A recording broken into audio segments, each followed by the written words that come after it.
Donc, après l'échec de l'immunité naturelle, interviennent les macrophages qui vont phagocyter notre antigène.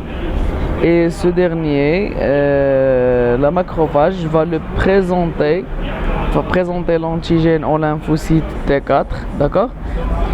Cette dernière, la lymphocyte T4, s'il s'agit par exemple d'un antigène qui a une propagation dans le sang, d'accord, elle va activer les lymphocytes B qui vont intervenir dans l'immunité spécifique à médiation humorale. Les lymphocytes B vont reconnaître l'antigène, ça s'appelle la reconnaissance. Donc après l'activation par les lymphocytes T4, ils vont reconnaître les lymphocytes, l'antigène. Cette phase s'appelle la reconnaissance. Puis la deuxième phase, c'est la multiplication. Donc les lymphocytes B vont se proliférer, vont se multiplier pour devenir nombreux. Et puis vient la phase, la différenciation. Certains lymphocytes B vont se différencier, ils vont se transformer en des lymphocytes B mémoire.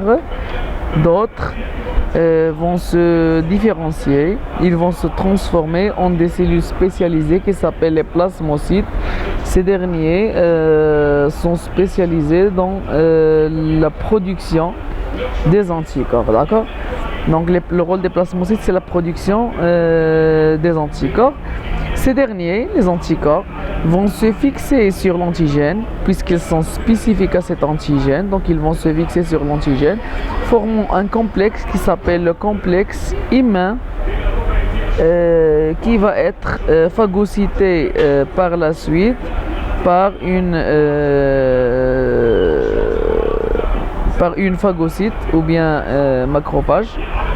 Donc la fixation, l'ingestion, la digestion et puis le rejet des restes.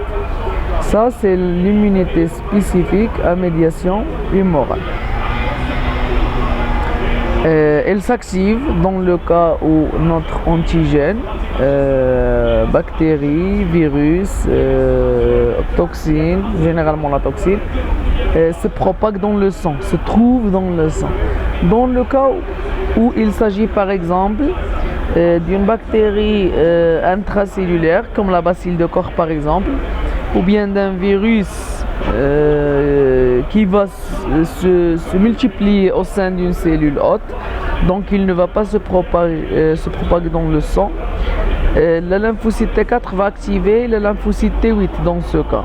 Le lymphocyte T8 va reconnaître l'antigène et puisque l'antigène est caché dans la cellule hôte, la macrophage qui va présenter l'antigène au lymphocyte T8.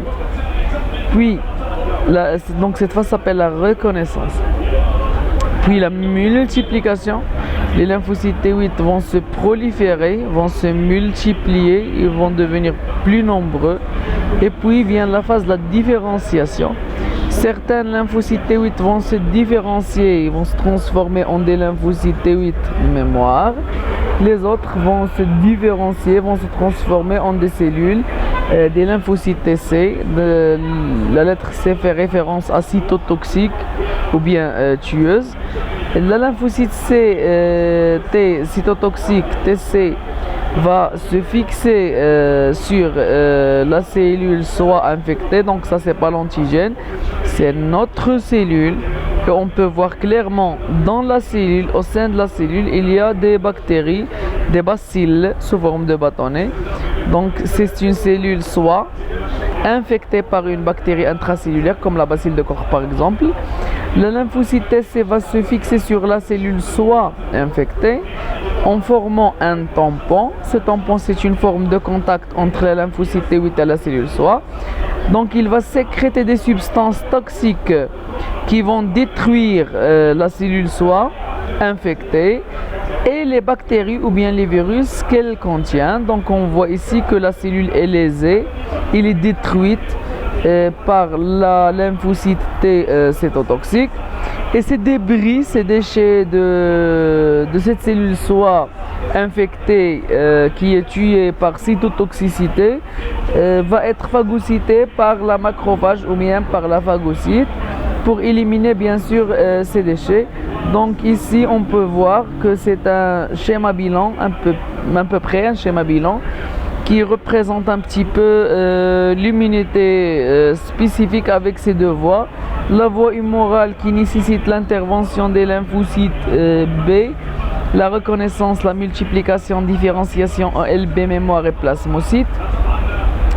Et la phase effectrice, c'est la phase où les anticorps vont se fixer sur l'antigène pour être phagocytés. Donc ça s'appelle, on peut dire, c'est une neutralisation de l'antigène.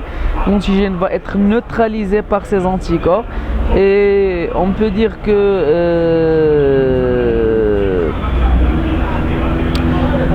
il y a une agglutination de l'antigène. Une agglutination, ça veut dire un collage entre plusieurs antigènes. C'est un petit peu similaire à l'agglutination du sang. Quand on dit agglutination du sang, c'est l'ensemble des globules rouges qui sont collés les unes sur les autres. Donc ici on parle de la voie immunitaire spécifique à médiation cellulaire où il y a l'intervention des lymphocytes T8, donc les mêmes étapes, la reconnaissance, la multiplication, la différenciation en LT8, lymphocyte T8 mémoire et lymphocyte T cytotoxique ou bien tueuse. Il y a la création d'un tampon, c'est un type de contact entre la lymphocyte T cytotoxique et la cellule soit infectée. La sécrétion des substances toxiques de la cellule lymphocyte T cytotoxique pour détruire la cellule soit infectée ainsi que les bactéries qu'elle contient ou bien les virus qu'elle contient, et puis une phagocytose de ces débris pour éliminer les débris de la cellule soit infectée qui est détruite par les lymphocytes T cytotoxiques. D'accord?